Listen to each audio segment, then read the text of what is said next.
by Braxton Cosby, all the way from Atlanta. Braxton, welcome back to the show. Thank you so much for having me on, man. I really, really appreciate it. Of course, it's been forever since we done one of these. Yeah, it has. I was, kind of just looking back through some of the folks that have been, blessed me with having me on the show, and I was like, oh man, I've been on here for a while, man. So this is great. Yeah, but I see you're busy as ever because I've been following you, and of course, we have to talk about your new book. So why don't we get into it? So tell us what it is and tell us what it's about. Yeah. So this new project, I really it's a new IP. Yeah. Is the Yasuke duology, which means it's basically it's a two-book series, right? Mm-hmm. Um, it basically covers the story of this true historical figure, the first African and only documented African samurai that this story takes place in feudal Japan. And so it was something that I just kind of trickled upon on the internet one day and saw this image of this black man in samurai gear, and I was like, oh, that's pretty cool. And I kind of let it go, and then days later, as I'm just scrolling, now I'm already caught up in the algorithm, and then boom, another image pops up, and another one. And I saw him with a woman and a child, and I'm like, wait a minute, who is this, and what is this about? I started researching that, and I just found out all this fantastic information about real world history around this character named Yasuki. And after that, I was like, you know what? This is like has the makings of a fantastic story, like what's actually out there. And I saw like there was an anime and a couple other things and some biographies, but nobody had actually done a historical fiction novel on him. And I was like, this is a great niche for me to kind of fall into, really just building on and respecting the history of this character. And so I pulled all the information I could that was associated with Yasuki, the time period he lived in, the lord who he served under in feudal Japan, and then I got as much information as I could about that time period and that era and that land in Japan, where the geography, the seasons, the religion, the commerce, the warring factions, and much as I could as far as those things, I put together all these big building blocks of this great story. And now the key was to write this fictional narrative that what I really call the mortar that kind of Mm-hmm. brings everything together to build this wonderful story. So it was honestly just an honor for me. I felt very blessed to do it once I got all the information because I almost felt like I was cheating. Like I had all the story was there. I just Yeah, had to put in all the good stuff to kind of bring it all together and connect the dots for the readers. it's a fascinating tale because I've never heard of this, and I think this should be talked about because what are the odds of seeing a story like this? Right. Yeah, Yeah. Yeah. I don't know. Did you get a chance to see Shogun on Hulu?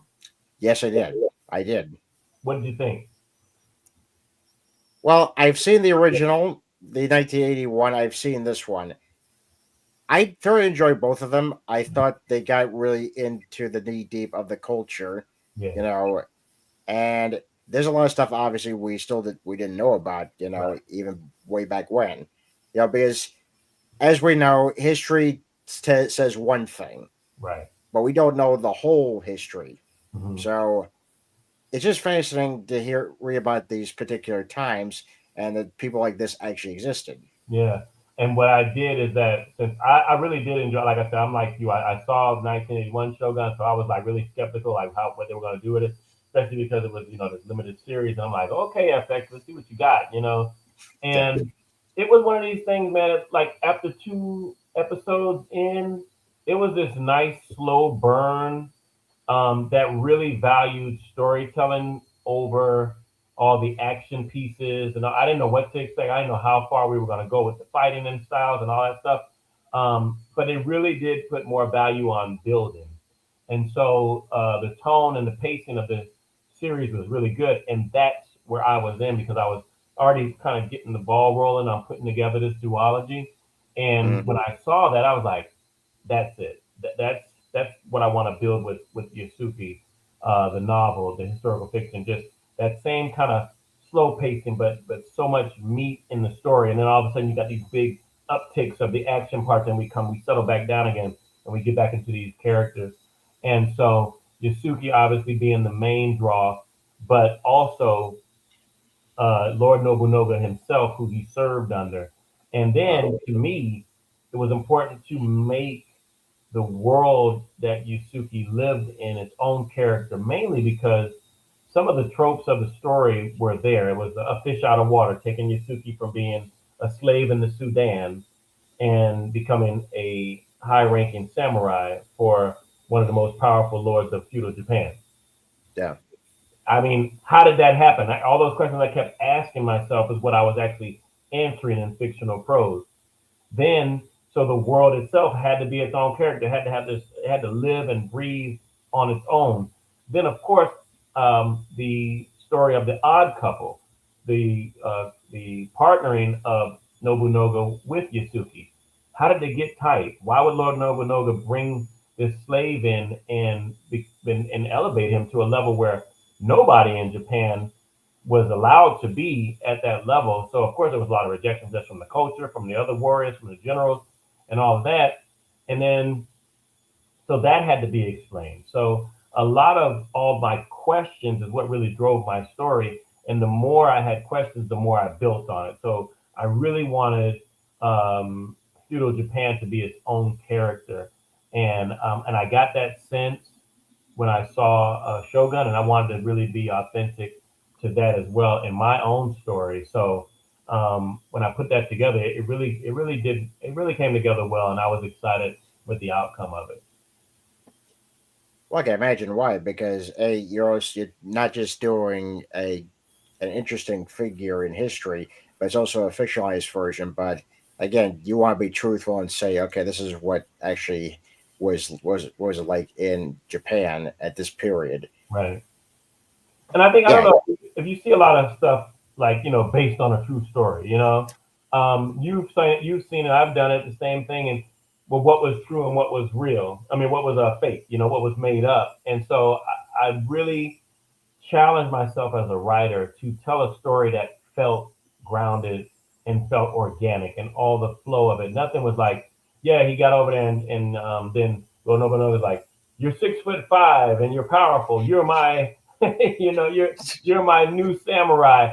I didn't want any of that. Maybe it happened that way. Who knows? But mm, I really wanted it to kind of move and flow in a way that was natural. And even my goal was to make it seem like in all the resistance and conflict that it took for Yusuke to get to where he was, it was internal, emotional, and also just physical, being in this other world. I wanted it to feel earned. When he got to that level, I wanted the readers to be like, okay, I see why Nobunaga picked him.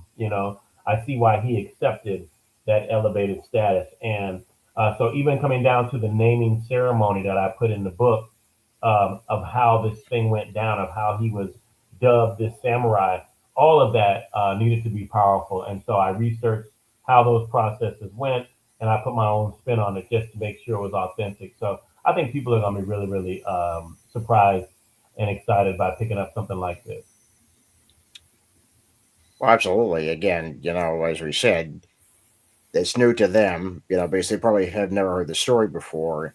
And I think, fans of historical fiction will definitely appreciate that because I definitely read a lot of historical fiction, and I always appreciate when it's involved real people Mhm. around real events. Yes, yeah. And you're going to get that. I mean, there were multiple wars. And the thing about Lord Nobunaga, which I found most intriguing, was as as powerful as he was, and he was somewhat of a ruthless leader. I mean, Mm. he did not play. He executed people. He did all that to kind of his whole goal was to unify Japan, to reunify Japan. And so obviously, in the tiers of um, supremacy as far as like military or government goes, there was the emperor, then there's the shogunate, and then there's the lords. And so he wanted to assert his authority over the other lords of the land to unify them and eventually become the emperor himself. And so I wanted to capture. a lot of his character as a youngster as well. So honestly, the first like three chapters of the book really talk about Lord Nobunaga and his upbringing, and then you kind of get dropped in, and Yasuke pops in, and we start going from there. But it's told in a way that it's seamless almost, and even you're kind of like caught off guard with the way that it's told, not to take anything away. And so by the time these two characters finally unite in Act Two of the book, it just feels like, oh man, the reader is prepared. You know a lot about Nobunaga, and you know a lot about Yasuke, and you're going to see how these two play off of one another. I didn't want to just have Yasuke just pop up and then we just go from there. A lot of the stories are just being told where he's already with him, and then there's a plan. Even the anime was like they're together. Now I'm serving you. What do we do, my lord? I didn't want that. I wanted to really give you this rich background that kind of grew, like they grow with each other, Mm, over the span of the time that they were together. And you see Japan change over that time as well, with the seasons and the strategies for war during those seasons and things like that. And even Nobunaga having a son, um, his son, and how all of that family dynamic played out because his son was trying to prove himself to be the next heir to the empire that Lord Nobunaga was building. So all of that was in place, and of course, at the heart of the story is really just the whole purpose of Yasuki even trying to go down this path. We talk about the hero's journey with three act structure. What is the yeah, inciting incident that gets the character moving? Was him being torn from his family and then his desire to get back to him.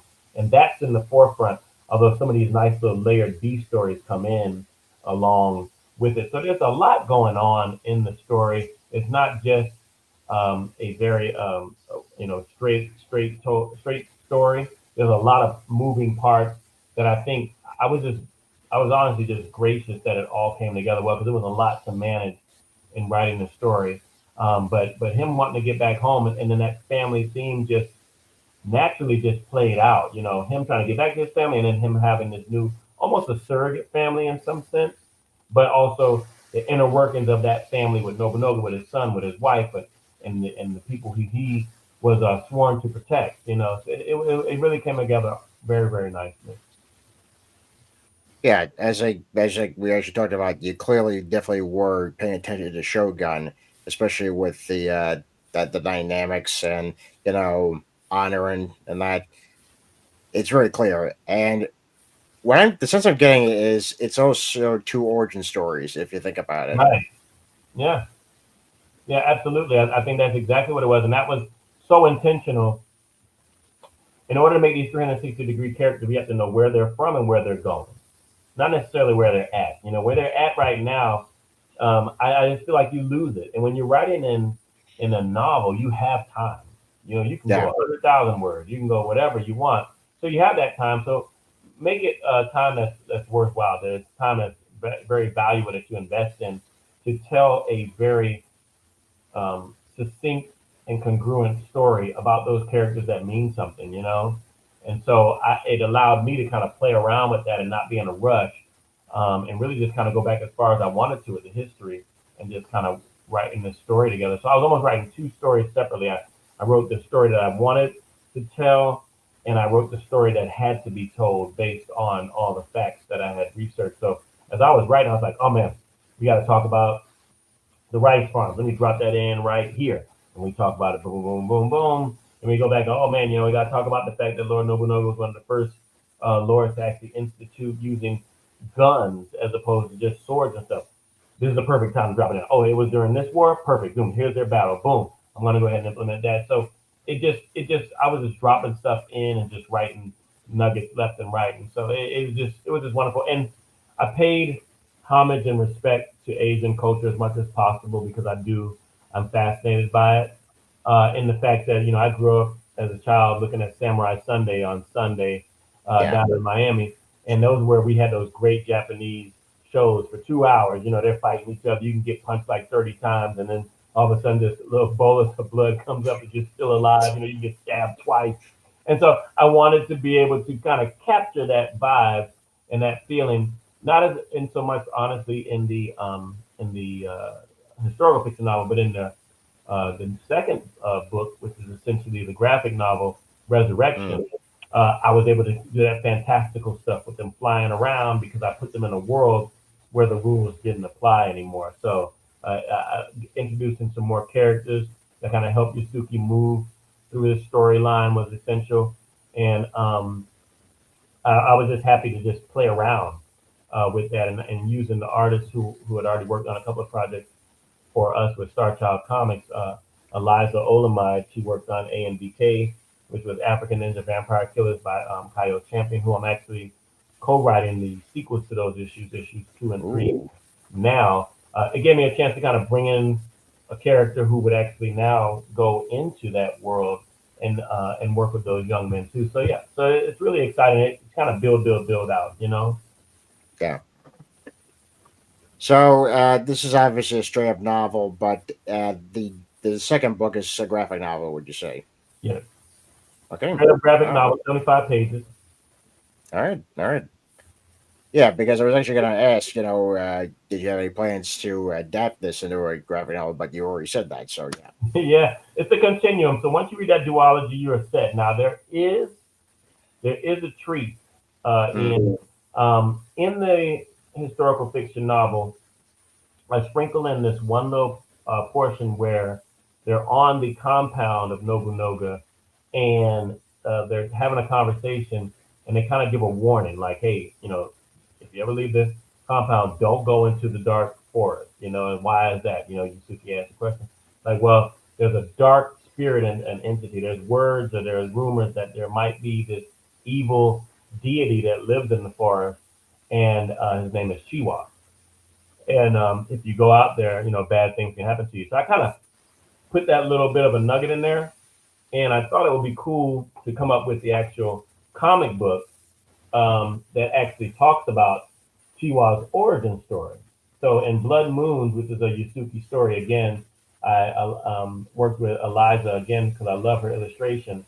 Then basically in this little comic book, you actually get that origin story of Chiwa because later on in the graphic novel, this guy right here is Chiwa, um, ooh, and that's who Yusuke ends up having to fight. So it's all this one beautiful continuum with the duology and the graphic novel. I mean, the comic book. Now, definitely you can read the novel by itself and be done. You don't want to know what happened to Yusuke at the end of Lord Nobunaga's reign. It's up to you. But if you want to dive in and get some more fantastical type of action and story, look at the graphic novel. And if you're really, really hungry, like, man, how did all this happen with Chiwa? How did he become who he was? You can jump into the comic book. So it's a great package of storytelling. And again, that's what we do with Cosby Media Productions. We were a small press publisher. We publish our own novels, but we're also a hybrid publisher in that we have our own in-house imprint for comic and graphic novels. So we're hybrid publishing. You can start your story off in a novel with, like I say, Yusuke Dead Man Walking. You can move into the graphic novel with Resurrection, and you can go back to a little bit of the origin story with the comic book. And that's how we like to tell our stories. We give our readers options to read based on what their strengths are. I remember that vividly, and I thought it was I thought I still think it's a great idea because again, it engages people to want to explore more of these worlds that you created, Right. and especially people who read novels because they're not typically people that read comics or graphic novels. So Right. when they do read the books, they're like, okay, I need to go I need to know where this takes place, where it's Mm-hmm. going to go. So that's why they gravitate towards that. And again, it's smart and it's also great marketing right there. Yeah, absolutely. I mean, I think, it's one thing to kind of write these stories and, they say don't judge a book by its cover. That's a fat lie. you Mhm. know, everybody wants to look at a cover like this and go, man, it's already telling a story. I want to get into that. I want to know what's going on. Yeah, And so we tell that story with our art and as writers, we put together as much detail as we can in the story to paint the picture. But somebody's going to take that with their mind when they read it, and they're going to see things differently. yeah.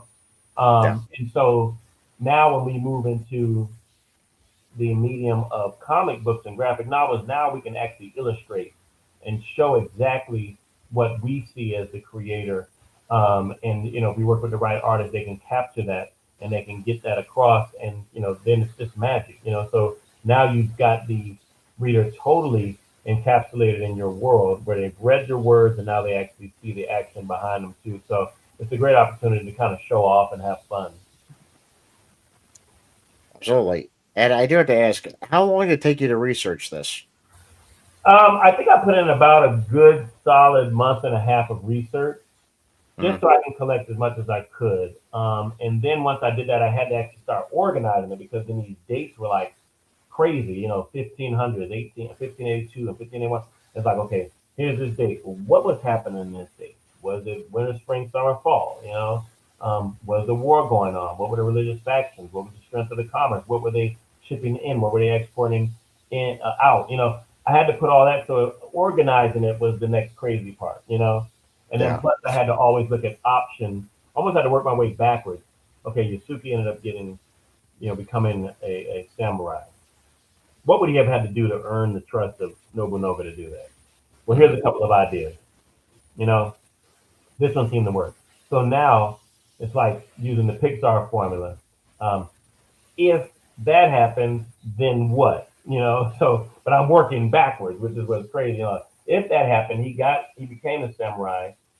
Then what led up to that? Now I'm going backwards. So then this happened. That's what led up to that. Okay, if that happened, then what happened before that? So I'm kind of working backwards through my timeline, with my story, with my outline, and making the pieces fall into place. And so once I got all that done, and my outline was really, really robust, and I felt like I had a lot of paths to go with it, it was time to write. So, but the Yeah. crazy thing was I got through half of the story, and then I didn't want to leave the graphic novel for I'm done. Now I want to do it. I actually wanted to work with them simultaneously, because there were things I wanted to keep changing in the story and making sure that they were authentic to the graphic novel, as it was fresh in my mind of what was happening in the historical fiction novel. So a maddening process, but very, very proud at how well they came together. The quality is there, the storyline is there, and getting great reviews from Kirkus Review, who called it a historical fiction epic.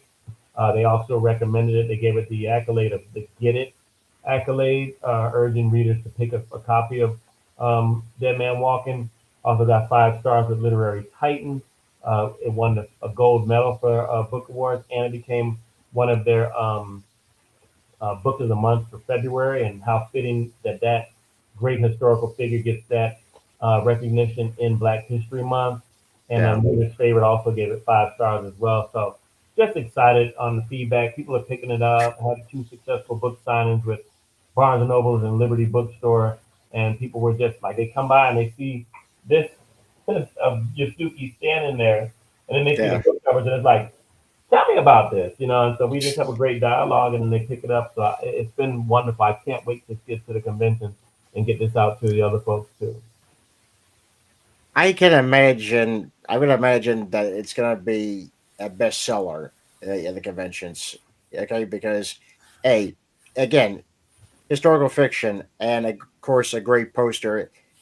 I wouldn't be surprised if there are cosplayers that want to dress up as him. Yeah. I mean, that would be amazing for sure. Yeah, And we might see some people. Who knows? It just depends. Cosplayers always surprise me with the costumes they have. But absolutely. Yeah, it's gotten recognition. So who knows? And we're getting a lot of people coming to the. It ended up being both the graphic novel and the novel. Just so proud. Both became #1 bestsellers on Amazon. So I was really, really excited just to have them simultaneously at the same time. I mean, I dropped this duology on the 3rd of February, and it was #1. And so just wanted to see what people think about it, and get their insight. So it's my new baby, and we'll just keep building it out. And people have asked me like, well, do you see any more in the future for Yasuki? Tell people all the time, Yasuki has his own story, and when you finish the graphic novel, you're going to be sitting there going, wait a minute, this has to go further. And I would say a resounding yes. Be prepared for more Yasuki story as we go forward, but probably not in the way you might assume. okay. I was about to ask that because I had a feeling that you had something else in mind for taking place in that particular universe. Yeah. So I was like, okay, I know he's got something. I know he's got something. Yeah, and that's what Star Child Comics is. You know, we have so many talented authors. You know, so many great series that they've written. You know, our superhero series that we have, we're just so proud of it with authors like Keyshawn Dodge and Daniel Payton and Lawrence St. John. And so myself as a part of that, and Coyote Champion, like we have all these great superhero stories, and everything just kind of intertwines and overlaps. And so our mantra for Star Child Comics is come and play in our world. You know, Hmm. because once you pick up one book, it's probably going to start leading you to another and another one. Those are going to connect, and there's going to be all this overlap. So, like I said, Yasuke is just another wheel in the cog. You know, it's going to be it's being dropped in, and it's going to now connect with things like A and BK, and so there's going to be this continual branching out of storyline that people are going to just like, man, I can't believe I can just grab this and do this, and this is connected, and we just want to keep people interested and just keep feeding them good storytelling. Well, you guys have delivered that in spades. You really have. Thank Um, because again, I constantly look at updates to see what you're doing and what your team's doing, and I was ecstatic, because again, we're the indie family is very close. you. We Right. talk to each other and support each other and all that. But it's always pleasing to me that someone is continuing their success with their passion projects, and you guys have clearly done that. Yeah, absolutely. I mean, the thing for me is I've fallen in love with storytelling. And so, I mean, if I get another fresh story in my head, I just got to tell it. I just need time to write it. You I know what I mean? know. And this bad boy did just that for me, man. It's just been when I look at like these three components of it, I'm like, man, that came out off of just seeing a picture one time on the internet. I mean, how amazing is that? You know? Well, that's the thing. You can get inspired by anything at this point. Picture of the internet, something you saw in a TV commercial, which is telling Right. us to Lori Calcaterri uh, this morning. Calcaterra. I'm sorry, Lori, if you watch this. Calcaterra. I know Lori won't take it personally. Yeah, I know she doesn't. I love that woman. But yeah, I had gotten inspired by something that I saw a commercial, and I put it in my story. Yeah, So yeah, anything can happen. You get inspiration for anything. absolutely. Yeah. Okay, so it's currently on Amazon right now. Hmm. As you see, folks, we got the link already there. But let me just show you. And what's great about this is you can pick up the physical copies, but you can also get, the digital copy just in case you want to go digital. Of Yeah, course, I'd rather have the physical stuff. yeah, of course. Yeah, you can pick up the ebook on Amazon for Dead Man Walking. You can also pick up the paperback or the hardcover for Dead Man Walking. But if you wanted a signed copy, you could just go to our website and go to our online store, and I'll ship it out to you as soon as you pay for it. Okay, I may actually have to do that option. Yeah, and Yeah. if you want the graphic novel, the same. So again, like you said, the duology is here on Amazon. It's on Barnes and Nobles as well. If you wanted to just get the digital stuff, you can in the Nook or the Kindle. But if you want the floppy comics for the graphic novel, and you want the paperback, you can just go right to our website, our storefront, and you pay it, process it, and sign them and send them out to you. Yeah, and this is the graphic novel. Yeah. Very sick cover. I like it. Thank you. Thank you. Oh, very nice. Yeah, so yeah, definitely check that out, folks. And don't forget to check out, obviously, Cosmic Media Productions, where they see all their other titles. Oh, my. Yeah, this is good stuff. You're not gonna miss it.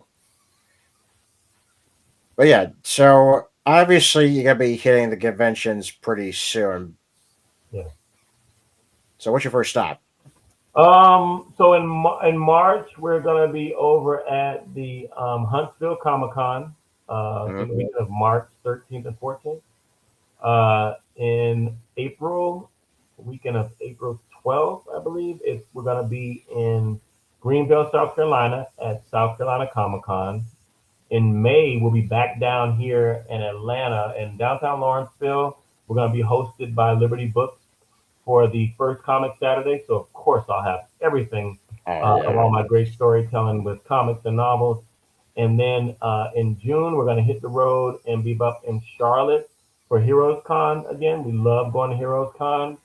And then in July, we're going to be making our way back to Tennessee. Hadn't been to Tennessee in a couple of years, and we're so excited to get back to Knoxville for Fanboy. So, yes, those Oh. folks who we missed in Fanboy the last couple of years will be back.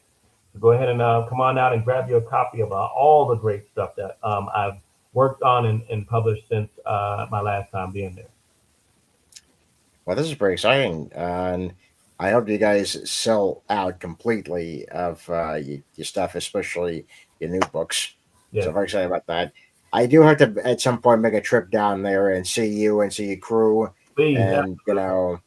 yeah, because I gotta get back on the convention concert because I'm missing out on the good stuff. Yes, it's always exciting, man. Always got a great vibe, and the fans are fantastic and energized. And when you get the people who come back who are the returners, like, oh man, I saw you were here. What you got this year? It's just always just warms my heart, man, for sure. And to me, from the bottom of my heart, my efforts um, are always um, aimed at giving quality stuff. If you're going to spend your money on the stuff that we put out, that's why we're a small press publisher. We put out stuff that we feel is with the big league. We're just not making the big league money right now, but our stuff is quality, and we want to make sure that we give people that. So I'm just always just so thrilled when people come pick it up because I'm like, man, I gave them the best I could, and I feel like they're going to have a great story that they're going to read in a world that they're going to play around in.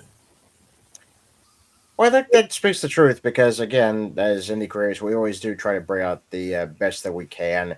And yeah, we don't have the big two money. We don't have that. Right, That's more than obvious. But we like to feel to the audience that we could deliver the same type of quality, though. And absolutely. sometimes we do better than the two bigs in quality of storytelling. And Yep. again, it's very evident that now people are gravitating towards more indie titles Yeah, for sure. because we care about the characters and we care about the story. Yeah. We also care about the fans as well because we actually listen to the fans. Yeah, and it was important to me. So yes, I got the superhero stuff with the cape, and people love the story of the cape. Not to say that they don't, but I know that a lot of people feel a little bit snobbish, like, oh, I love Superman and Batman. So they're not necessarily always looking for superhero stuff. They're already attached. But when you Yeah, get these unique stories that don't fall into a pathway that has already been forged by other storytellers, that's when you really kind of get people interested. They go, oh man, I haven't heard anything like that before.